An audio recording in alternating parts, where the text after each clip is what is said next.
rin naman o yung kanilang kagustuhang may extend ang ating serye to a game number 3. Agad-agad, nasa Land of Dawn na tayo. Masasaksiyan na natin. Oh, and now that we are in the Land of Dawn, nakakakita tayo ng bagong El Clasico matchup in the jungle. Kaya naman, it's a Fredrin versus a Baksha combination for both of these teams. However, in terms of the laning phase, Brigidano, gusto lang kitang tanungin, sino lalamang sa early game?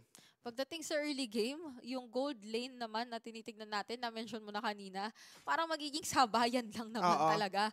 Kung paano na lang nila unti-untiin, kasi kung sa ngayon, pareho lang naman nilang nagagawang antabayanan lang at hindi pala limit ng sobra yung mga waves nila. Whereas naman doon sa side ng Smart Omega News or sa XP lane natin, literal na parang gusto mo lang din naman mag-clear kasi at mag-cut ng mag-cut with these two XP laners na nakikita natin. Parang hindi sila sobrang magsasabayan. Pero ito yung parang similar, very similar na playstyle na sinasabi natin.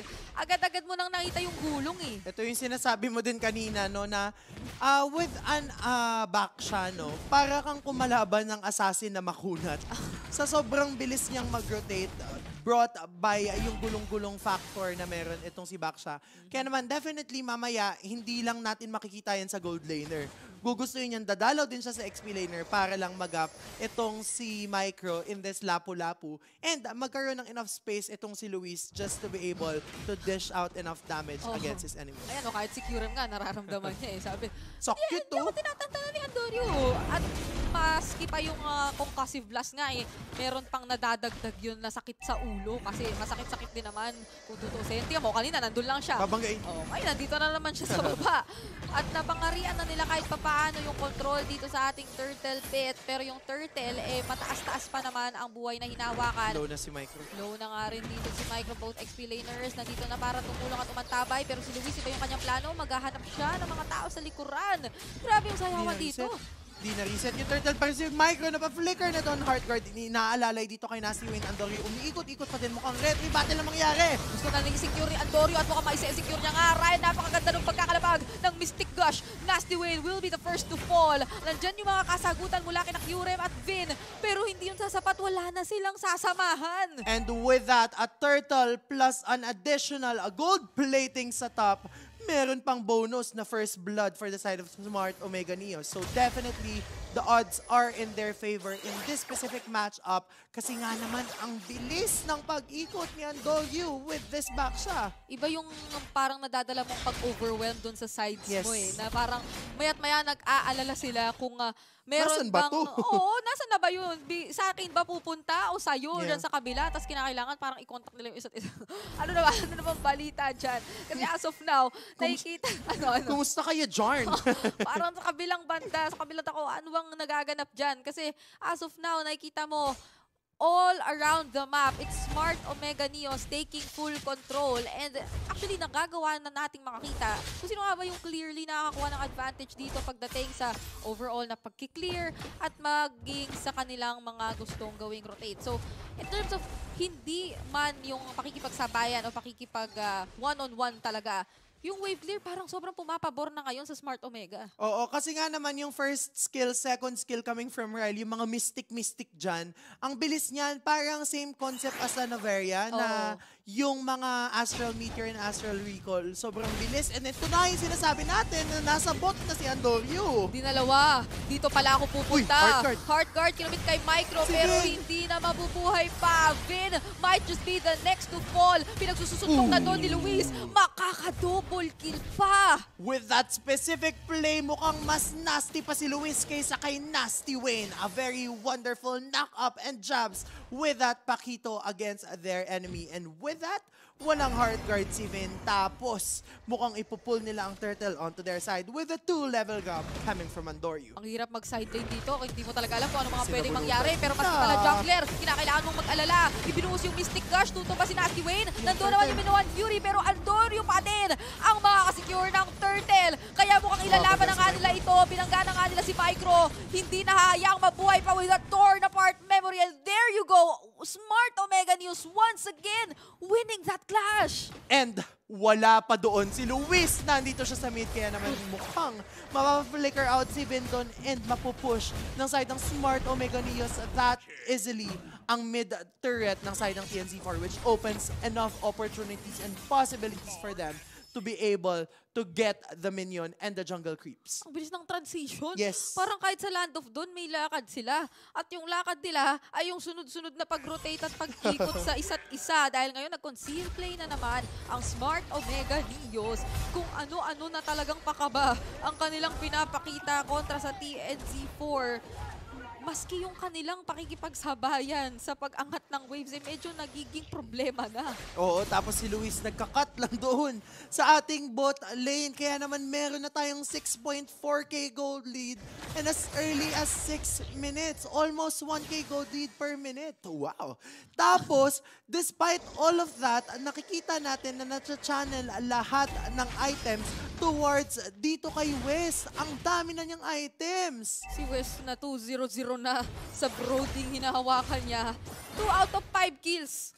Sa kanya. Kasali siya. Oh, imat mo nga yun. Basta, 2 pips. Tapos, tapos si Luis, 3 pips.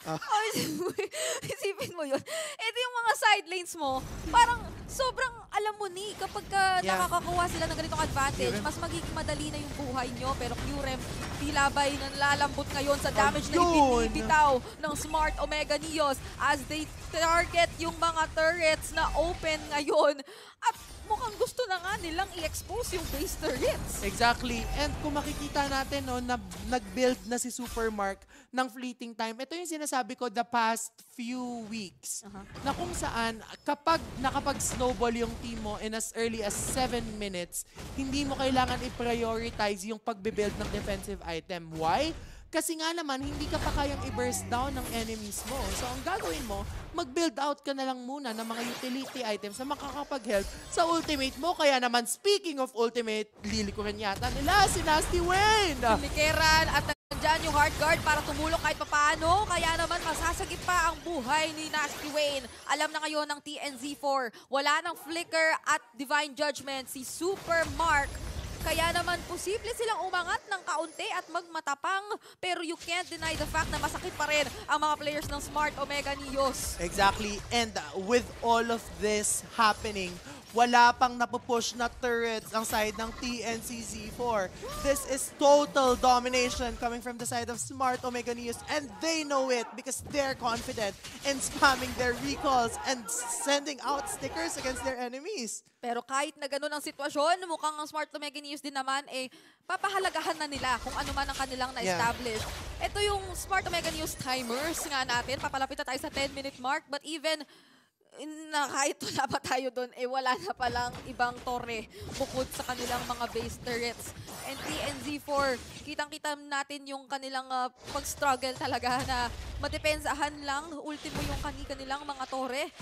Kaya naman, for this upcoming Lord, parang mahirap din maski lumabas lang ng base With a 10k gold lead at 8 minutes, sobrang hirap talaga lumabas yan. So definitely for the side of TNCZ4, what they could do is to just push the bot lane, hoping na ma-extend and mapoprolong pa nito very well enough yung already domination na ginagawa ng side ng Smart Omega Neos. Kasi nga naman, level 9 lang si Nasty Wayne, tapos level 12 na si Andorio. Mahirap mag-contest sa ganitong sitwasyon. Parang pipiliin mo na lang talagang dumepensa. Sasabihin mo naman muna, meron pa namang shockwaves yung ating mga base turret. So, parang kahit pa paano, meron pa tayong kaagapay when it comes to trying to defend. But the moment na ma-proc ultimo yung mga base turrets na shockwaves nyo at mapilit pa ng Smart Omega Neos kapag pinanggigilan talaga nila yung mga torre na magpabagsak kahit nasabihin natin 9 minutes pa lang tayo sa ating laro. Lalo lang ihirap yung sitwasyon kasi in terms of wave clear, parang kapos din yung TNZ4. Exactly. And ito yung sinasabi natin kanina, no, na medyo alarming, I would say. Kasi nga naman, ang popondohan nila dito ay si Kuro. But, kasi nga, ang bilis ng pag-rotate coming from Andorio, nahirapan si Kuro na mag-snowball come the early stage of the match. And ngayon, wala na silang magic damage and magic output kasi yung Angela, hindi naman sapat yung enough damage, yung magic output niyan. Kaya yung Lord, nagmamarcha dito sa mid habang yung komponan ng Smart Omega Neos nakakonceal. Uy, pumasok na nga doon si Super Mark at makakahanap ng huli with the Divine Judgment. Mystic Crush ibinuhos sa mga miyembro ng TNT4. Si Napop ang immortality ngayon ng kanilang rover na si Kyurem, pero si Micro na ibawas na sa equation. Kaya naman pinagpapatuloy lang nila West yung pag-free hit at mukhang gusto talaga nilang i-secure yung kanilang pagkapanalo ngayon. Ngayon din, ito yung clash na magiging panapos ng kanina pa natin nasasaksiyang bakbakan as Smart Omega Neos takes the 2-0. May ganun-ganun